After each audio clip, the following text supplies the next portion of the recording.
Only our brother, Martin Luther King, exhausted a means of nonviolence with his life being taken by some racists. What is being done to us is what we hate, and what happened to Martin Luther King is what we hate. You darn right. We respect nonviolence. But to sit and watch ourselves be slaughtered like our brother, we must defend ourselves, as Malcolm X said, by any means necessary. At this point, I question the whole purpose of the Black Panther Party. In my thinking, they were necessary. It was a shock treatment for white America to see black men running around with guns, just like black men had saw white men running around with guns. Yeah, that was a shock treatment. It was good in that extent, but it got a lot of black people hurt. There was no joke about what was going on, but we believed with our hearts that we should defend ourselves. And there were so many that did do that. By 1968, the Black Panther Party was part of an increasingly volatile political scene. That summer, the National Democratic Convention in Chicago was disrupted by violent clashes between demonstrators and police. I've never seen anything as horrible in my whole life. Look at Dr. Keller.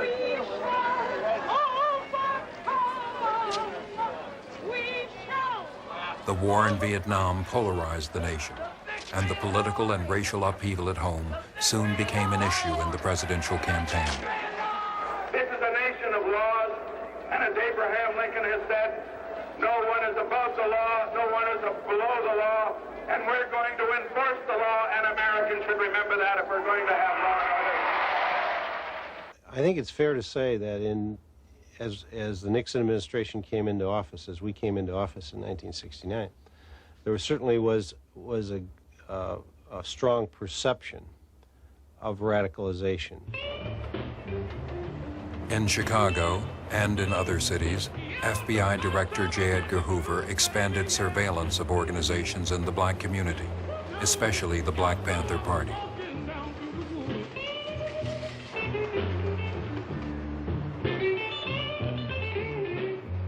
Directives issued by FBI headquarters a few weeks after the elections called for, quote, imaginative and hard-hitting counterintelligence measures aimed at crippling the Black Panther Party, unquote.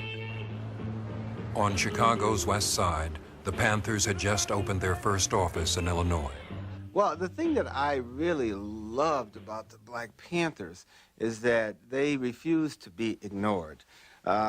It was very easy to ignore black people back then because everybody figured, well, it's just a lot of talk, and they're not going to do anything. They'll just go on and on and on, moaning and groaning about how terrible everything is, and they, of course, at the best, they just might get involved in some acts of nonviolence, but that's about it. And they just kind of, you know, business as usual.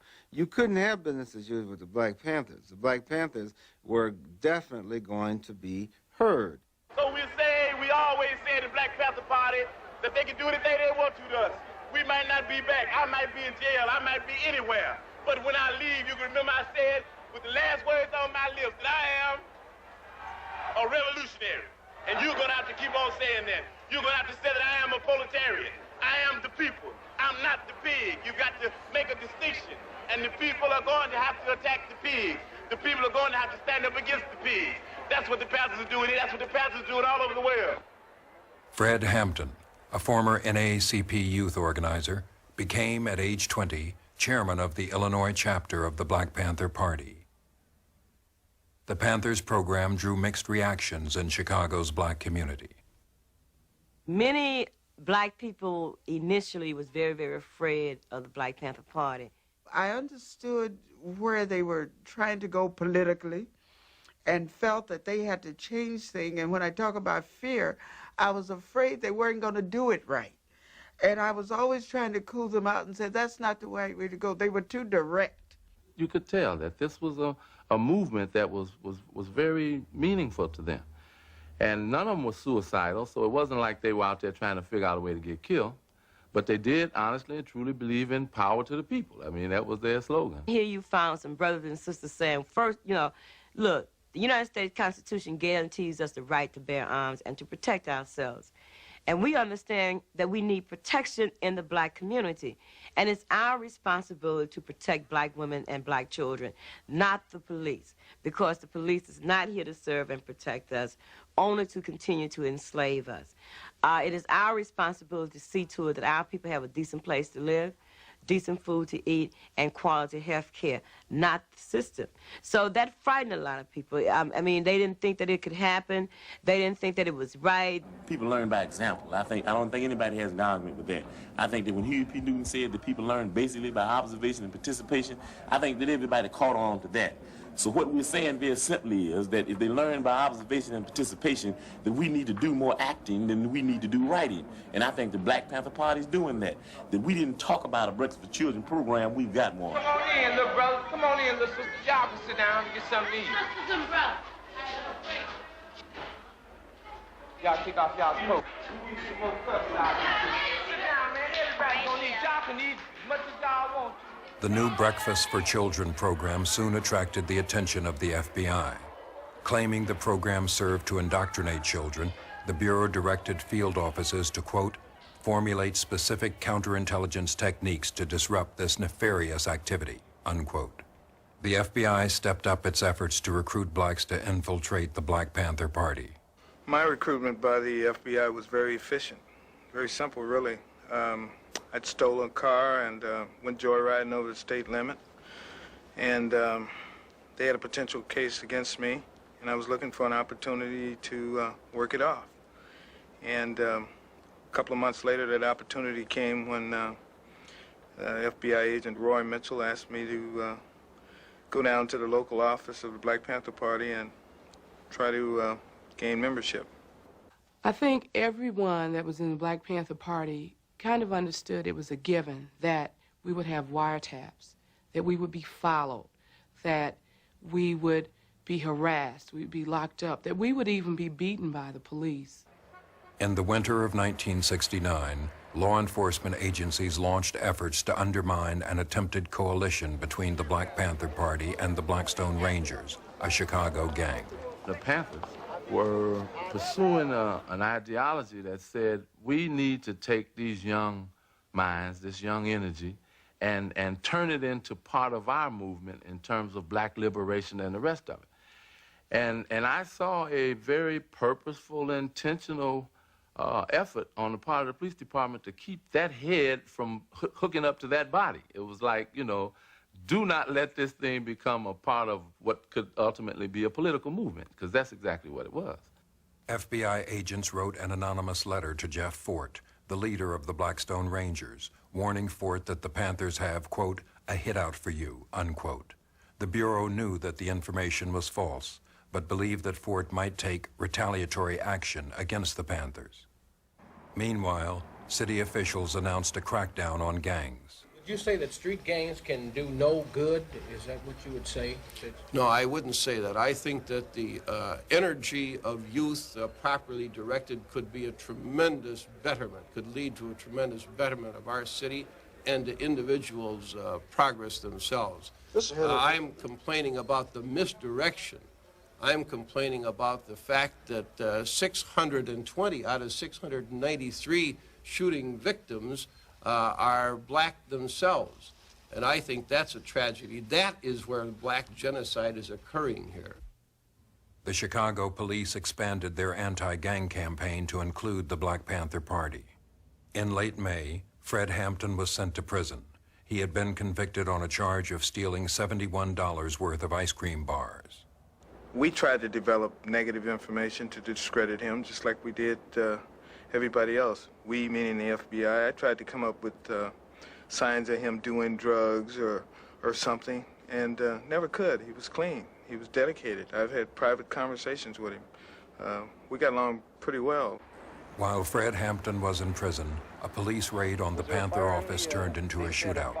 5 policemen and 3 Panthers were wounded. They did it. After they got the brothers down, they went back up there and the fire started. Nobody was up there except the police when the fire started. Right. Frank, you want to come get a picture of that dude, man? Yeah, check that door out, man. Magnified shotgun.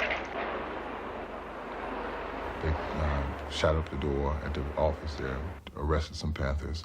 And just to show you the nature of the raiding officers there, they burned boxes of cereal that we had on the 3rd floor. I mean, they deliberately set fire to that. They didn't set fire to the 2nd floor. They set fire to the 3rd floor with all of, you know. That was kind of indicative of what they were thinking and how they were moving. The idea on the part of the police was to psych the community out. They called me up the next day. I says, is the office open? Well, no, the police boarded the place up. I say, open it back up. You got the lease to the place. What? I says, open it up. Take all that boarding down, paint that place. And the Black Panther Party members start working for a couple of days. The next thing you know, the community start bringing wood, paint, and everything, and open that Black Panther Party office right back up. And of course, this was an attempt to terrorize us out of existence. At the same time, if we would close down, it would leave the black community saying, well, they stopped them. In a report made public in the summer of 1969, FBI Director Hoover declared the Black Panther Party the #1 threat to the internal security of the United States. I think, frankly, that he overstated the concern, the real concern that the Black Panthers were to the country. I think it was legitimate for him to state that they were a violent and unlawful element.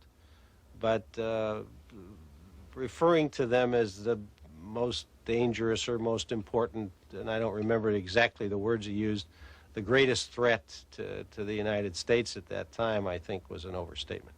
The police community is sort of a built-in reward and punishment system of its own, and you get a lot of rewards when you go after who the boss says is the bad guy and you get him. And I think what J. Edgar Hoover was able to do was to give police officers the impression that it was okay, it was open season. You didn't have to worry about the law. You didn't have to worry about the difference in the executive branch of government and the judicial branch of government. I think what he in effect said is it's our ball game, guys. We've got the authority, we have the capacity, let's crush them. Panther leader Fred Hampton was still in prison, but efforts were underway to appeal his conviction.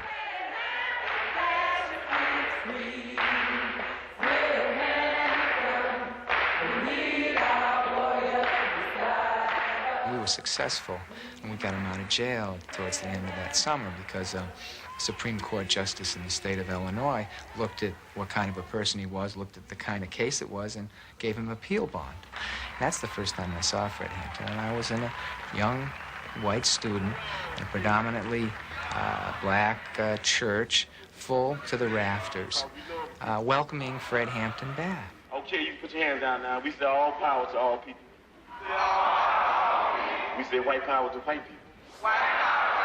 Brown power to brown people. Yellow power to yellow people. Black power to black people. X-power. We go out, we drive along to some schoolyard or something, and there are like 200, 300 people waiting there for Fred to show up. And the phenomenal part was that, I mean, these are all people from the streets, I mean, who are not going to get up and go to work or anything else, and never had no discipline and never would. But there they were. And it was 6:30 in the morning, freezing Chicago weather. And Fred would have them out there doing push-ups and jumping jacks and getting themselves energized for the day's work, which included making the breakfast, which included selling papers, which included working in the medical clinic, which included a bunch of stuff. It was a very day-to-day kind of a thing, the Black Panther Party. And you'd have Fred out there rallying them, and he'd say, all right, power to the people. Everybody say, power to the people. He'd say, now, I'm not going to die on no airplane. Everybody say, no. I'm not going to die slipping on no ice. They say, no. He said, I'm going to die for the people because I'm going to live for the people. They say, right on. He said, I'm going to live for the people because I love the people. They say, right on. He said, I love the people. Why? And they say, because we're high on the people, because we're high on the people. And that was Fred Hampton. When you saw this was 21 years old. It was unbelievable. You could not be moved by Fred Hampton. In the fall of 1969, Chicago was the scene of a controversial trial. The defendants were leaders of the anti-war demonstrations that had taken place during the Democratic Party convention. National Panther Chairman Bobby Seale insisted on speaking in his own defense. On October 29th, trial judge Julius Hoffman ordered Seale bound and gagged. This is a symbol to every one of us. Black men in our courts are gagged. Black men in our courts do not feel as though there is any justice. Black men in our courts, whenever case they come, feel that judges do not understand and are without mercy. 2 weeks later, a gun battle on Chicago's South Side further escalated tensions. A former Panther and 2 policemen were killed. The deaths provoked a response from informant William O'Neill's FBI contact. Mitchell became more specific during that time. He wanted to know the locations of weapons caches. He wanted to know if we had explosives. He needed to know who was staying at what locations, who spent the night where. His information didn't change so much as he requested more detail. And I knew why. The shootout on the South Side had pretty much laid the foundation within the party, within the Black Panthers. We knew that the police would react some type of way. Expecting police action, the Black Panthers had fortified their office. FBI informant O'Neill was now head of Panther security in Chicago. We're very confident that nobody's coming in the front door. Nobody. No gas. Nobody getting on the roof, Jim. I want you to know that. Nobody getting on the roof. We believe in, what is it, fire, cover, and fire? Yes, we do defend our offices and we do defend our homes. This is a constitutional right. Everybody has. There's nothing funny about that. The only reason they get mad at the Black Panther Party when they do it is for the simple reason that we're political. And they don't want to admit this. There are a lot of young organizations around, but we're a political organization. We're an organization that understands that politics is nothing but war without bloodshed, and war is nothing but politics with bloodshed. On November 19th, FBI agent Roy Mitchell drew a floor plan of Hampton's apartment based on information supplied by informant O'Neill. On December 4th, at 4:45 in the morning, 14 policemen, 9 white and 5 black, raided the apartment. Deborah Johnson, 8 months pregnant, was asleep in the back bedroom next to Fred Hampton. The first thing I remember after Fred and I had went to sleep was being awakened by somebody shaking Fred while we were laying in bed, saying, Chairman, wake up, the pigs are vamping, the pigs are vamping. This person that was in the room with me kept shouting out, we have a pregnant sister in here, stop shooting. Eventually the shooting stopped and they said we could come out. I remember crossing over Fred and telling myself over and over, be real careful, don't stumble, they'll try to shoot you. Just be real calm, watch how you walk. Keep your hands up, don't reach for anything, don't even try to close your robe. When I was in the kitchen, I heard a voice, an unfamiliar voice, say, he's barely alive or he'll barely make it. Then the shooting started back again. Then I heard the same unfamiliar voice say, he's good and dead now. And I knew in my mind I assumed they were talking about Fred. And I knew when I left out of there, I couldn't look towards the room.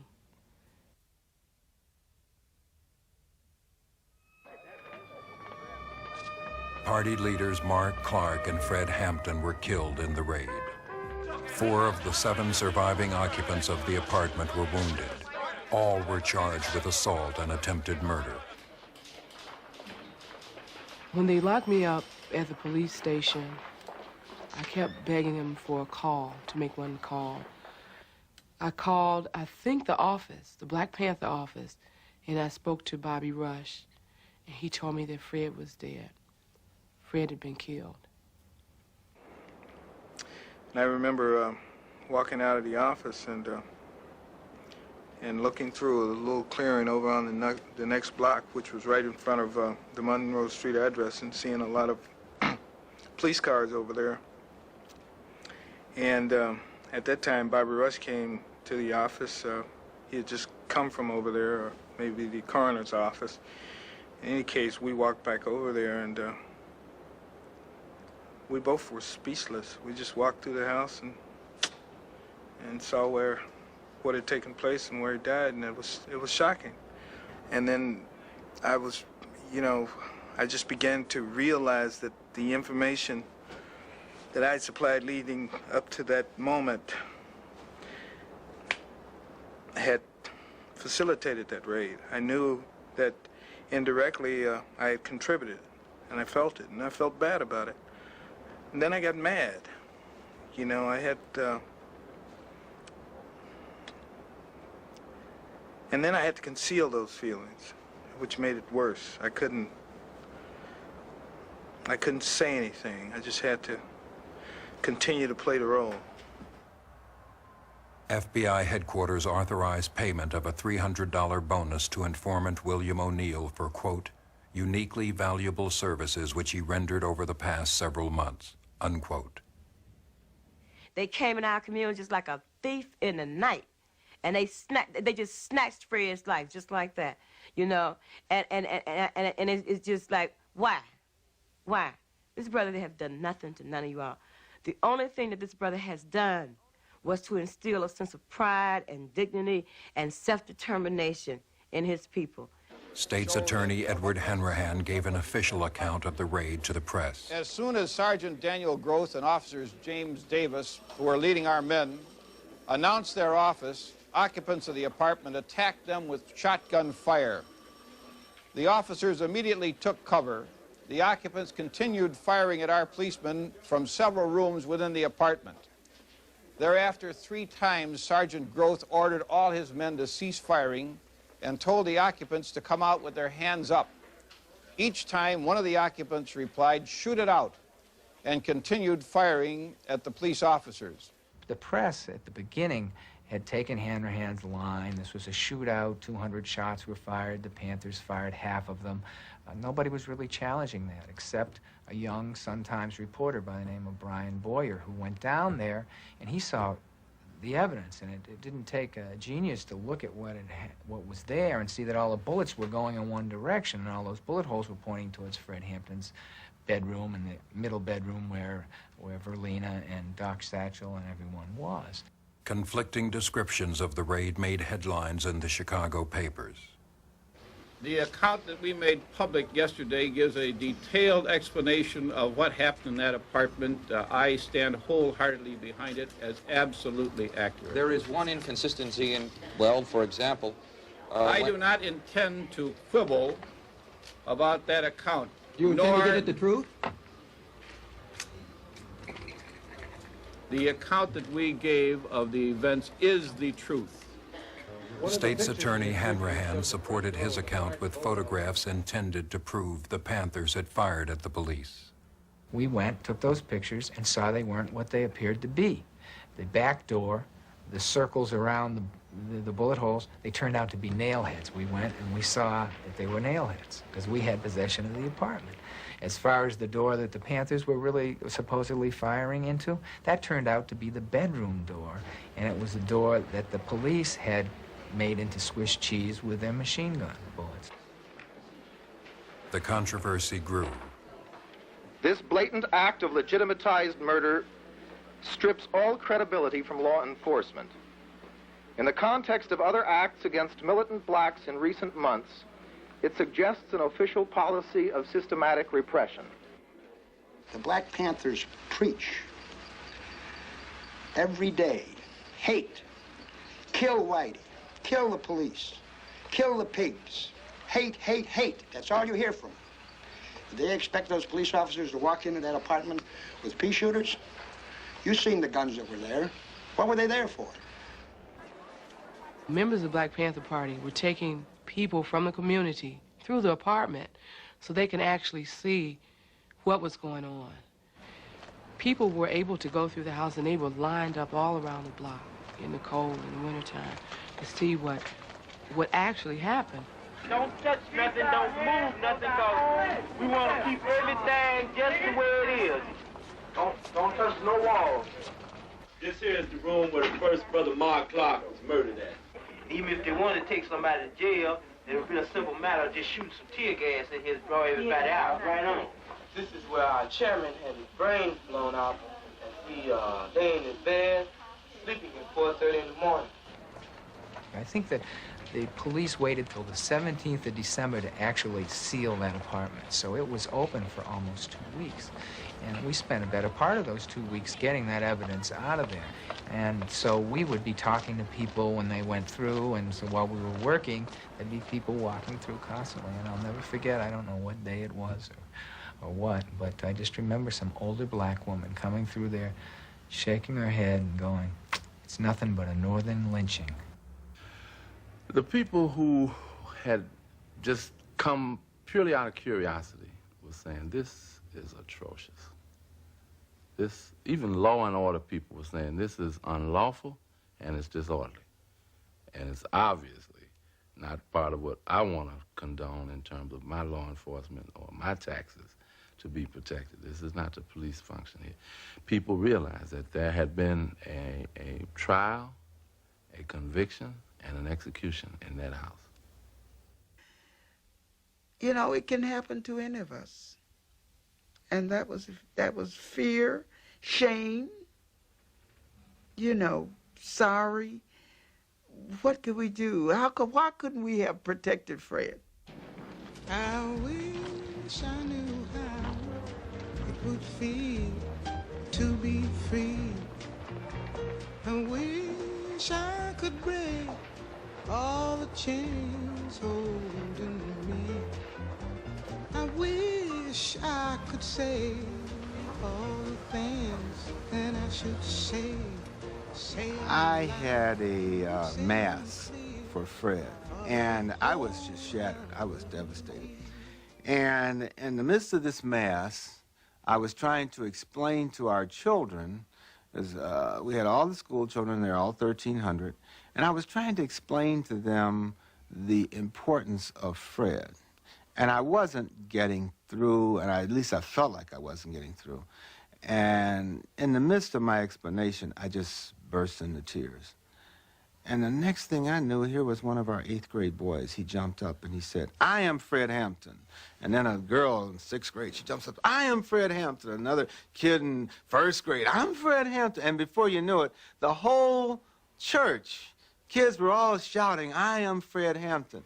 And wow, I just felt so wonderful. I felt like, gee whiz, this death was not in vain at all, because these kids are saying that they are willing to get up here and speak out for liberation, for first-class citizenship. In the weeks that followed, public pressure led to a series of investigations.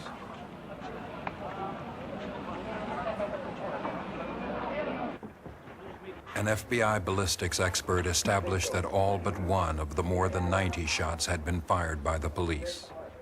All charges against the Panthers were dropped. No police were indicted. But the families of Hampton and Clark and the survivors of the raid sued the government for violation of their civil rights. Years later, the case was closed when federal and local governments and the police agreed to an out-of-court settlement of $1.8 million. The scope of the FBI counterintelligence program, COINTELPRO, began to emerge in 1971 after political activists broke into an FBI office in Media, Pennsylvania. Stolen FBI files documented extensive FBI operations against U.S. citizens and organizations, including traditional civil rights groups. Amid growing criticism of the counterintelligence program, President Richard Nixon reaffirmed his support for the FBI during graduation ceremonies at the Bureau's National Academy. I am honored to be here to break into your graduation ceremony, to reassure you and all of the men in law enforcement throughout the country of the support you have at the very highest levels in government for your work. And I am honored to speak for the entire nation in saying to you, congratulations, wishing you well in seeing that this nation is one in which we will have respect for law, in which the American people can have freedom from fear. We had talked about police brutality. The Black Panther Party talked about the police as an occupying force in the community, but we had not really understood the extent to which the whole criminal justice system, the police, the courts, the prison system, is very much intertwined with the economic oppression of black people.